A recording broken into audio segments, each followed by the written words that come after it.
धुंधकारी। मेरे भक्तों, कुछ दिन बाद गाय को भी पुत्र उत्पन्न होता है। अब तो आत्मदेव की प्रसन्नता का कोई ठिकाने नहीं रहा। दो दो पुत्र, कहा एक का ठिकाना नहीं, दो दो।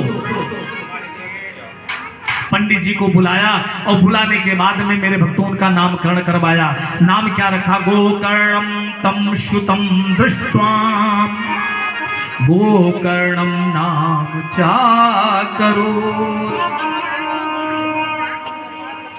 मेरे भक्तों, उस पुत्र का नाम गोकर्ण रख दिया। क्या कर रही? नामकरण होता है। नामकरण के पहले भी कुछ संस्कार होते हैं, जैसे हमारे 16 संस्कार हैं। हर एक मनुष्यों के 16 संस्कार होते हैं। उन 16 संस्कारों के नाम भी आप लोगों को बता दिया जाए, सुन लीजिए।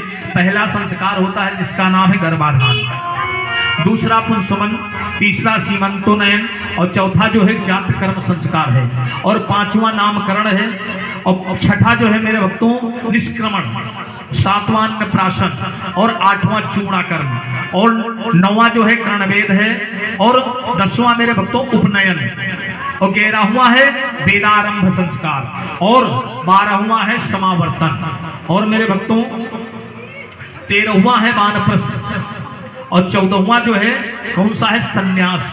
ये सब भूल जाओ, कुछ नहीं होता आजकल।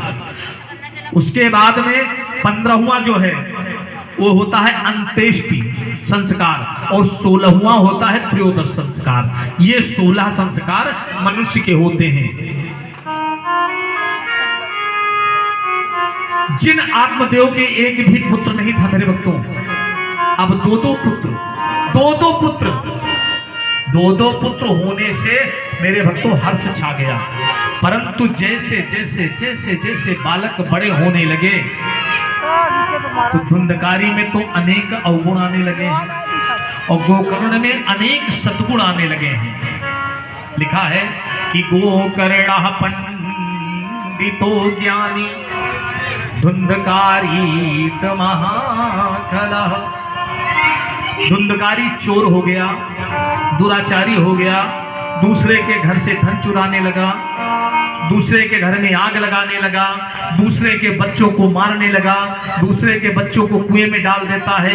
यानी चंडालों का संग करने वाला, हिंसा करने वाला मेरे भक्तों, और वैश्यागामी, और पिता के धन को बर्बाद करने वाला दुराचारी। ये तो धुंधकारी के लक्षण है। और गोकर्ण कैसा है मेरे भक्तों? गोकर्ण एक नीति बनाने वाला विद्वान पुरुष, पिता की आज्ञा को मानने वाला। जिस घर में मेरे भक्तों गोकर्ण जैसा पुत्र उत्पन्न हो, वो घर स्वर्ग बन जाता है। आज मेरे भक्तों एक बात और आप लोगों को बताते हैं कि जिस घर में माखी चलती है, जिस घर में माखी चलती है, उस घर में पुत्र के बिगड़ने के आसार ज्यादा नजर आते हैं। लड़का जब गोली से खेलता है ना, तो बाप जब डांटता है तो माँ कहती काहे डांट रहे हो, परेशानों में मेरे बच्चे को काहे परेशान कर रहे हो? अरे गोली तो खेल रहा है। अरे कल डांट देंगे, परसों से नहीं खेलेगा। ताश भी गोली खेलते खेलते वो ताश खेलने लगता है, ताश खेलते खेलते वो जुआ खेलने लगता है, जुआ खेलते खेलते मदिरापान करने लगता है, दुराग्रही हो जाता है। यही चीज हुआ आत्मदेव के यहाँ।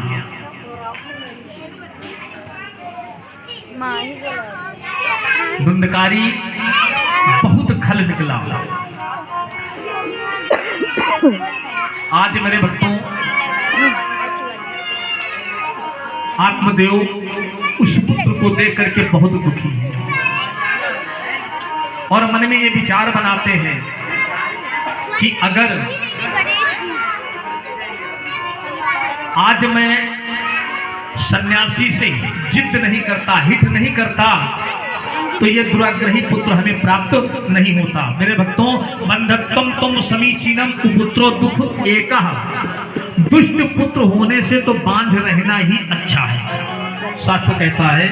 अब कृपण आत्मदेव जी सोचने लगे और कहा जाऊं तो कहां जाऊं, किसकी शरण में जाऊं? मेरे दुख को कौन समझेगा? और इस प्रकार से सोचते सोचते मेरे भक्तों रोने लगते हैं, बहुत दुखी हो जाते हैं, पिछली बात को सोचने लगते हैं।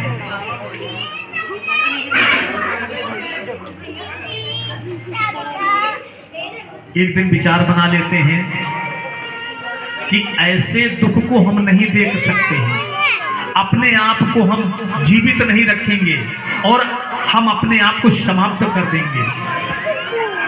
उधर पिताजी को मरने के लिए उद्यत देखा तो बुद्धिमान गोकर्ण जी ने समझाया, पिताजी संसार में जो भी प्राप्त होता है, जैसे स्त्री, पुत्र, परिवार, पति, बहन, भाई आदि सब प्रारब्ध से उत्पन्न होते हैं। वैसे पिताजी एक बात कहें कि दुर्दकारी आप तो आपे का बेटा है ना,